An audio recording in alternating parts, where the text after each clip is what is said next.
रिजवान साहब, आपने देखा कि पार्लियामेंट में किस तरह से विधूड़ी ने जो बहुजन समाज पार्टी बीएसपी के जो सांसद हैं उनके खिलाफ इस तरह की बात बोली। क्या इसे किस तरह से आप देख रहे हैं और आपको क्या लगता है क्या होना चाहिए इसके अंदर? हम आह भी करते हैं तो हो जाते हैं बदनाम, वो कत्ल भी करते हैं तो चर्चा नहीं होता। हमारी पार्लियामेंट जो हमारा संविधान का मंदिर है, और ऐसे मंदिर में बैठ कर के एक ऐसे विधूड़ी सांसद दूसरे सांसद के जो उनके शाना बशाना बैठे हुए थे और अपने पार्टी के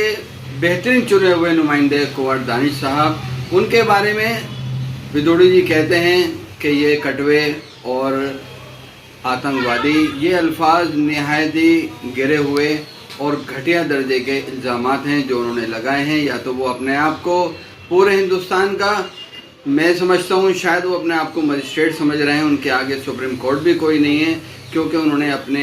पार्लियामेंट में बैठे हुए सदर के हाई कमान की बात को भी नहीं माना, ना ही हाई कमान ने उनको इस बात को नोटिस दिया कि उनको सदर से निकाल देना चाहिए था, या उनके ऊपर इल्ज़ामात आयद करके कि ये बात गलत उन्होंने कही है, जिसके हम बेशुमार अल्फाजों में निंदा करते हैं। ये बहुत ज़्यादा गरीबी और घटिया हरकत जो उन्होंने करी है एक सांसद के लिए, मैं कुंवर दानिश के लिए कहूँगा कि उन्होंने जितना सब्र का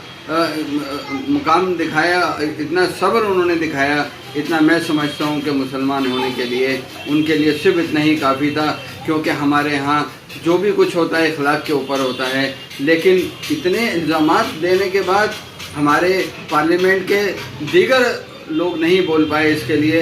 लिए बड़े दुख और शर्म की बात है। ये मैं समझता हूँ कि इसके लिए जितनी भी पूरी दुनिया के अंदर इसकी जो निंदा हो रही है, इसके लिए शर्मसार इन लोगों ने किया है। विधूड़ी जी को माफ़ी मांगनी चाहिए थी और पार्लियामेंट को ख़त्म कर देना चाहिए था। लेकिन क्या वजह है, कहाँ से इनको ऐसी शय मिलती है, ऐसे अल्फाज कहने के लिए इनको उकसाया जाता है, और इनकी पशपनाही कौन कर रहा है?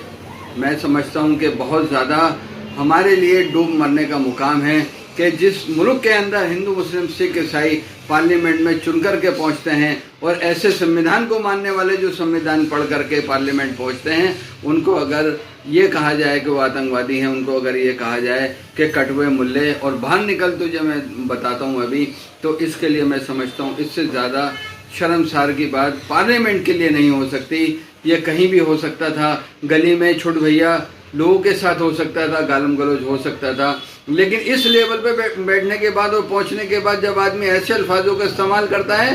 तो ये बहुत दुख और शर्म की बात है। अगर इनके अल्फाज ऐसे ही रहे तो मैं समझता हूँ जो अमेरिका की एक स्टेटमेंट आई थी कि इस मुल्क को तोड़ने के लिए ये मुल्क के लोग ये इस तरह के जो हालात पैदा कर रहे हैं, तो ये बड़े दुख की बात है। ऐसा नहीं करना चाहिए था विधूड़ी जी को। और इनके अल्फाज जो इस तरह सख्त अल्फाज इन्होंने निकाले हैं, ये किसी न किसी के घर में ये पैदा कर रहे हैं इन लोगों को जो इनके ख़िलाफ़ मैं समझता हूँ कि जो अल्फाज नहीं बोले जाने चाहिए तो उन्होंने बोले हैं। और जो इनके सामने लोग बैठे हैं कुंवर दानिश जैसे, जो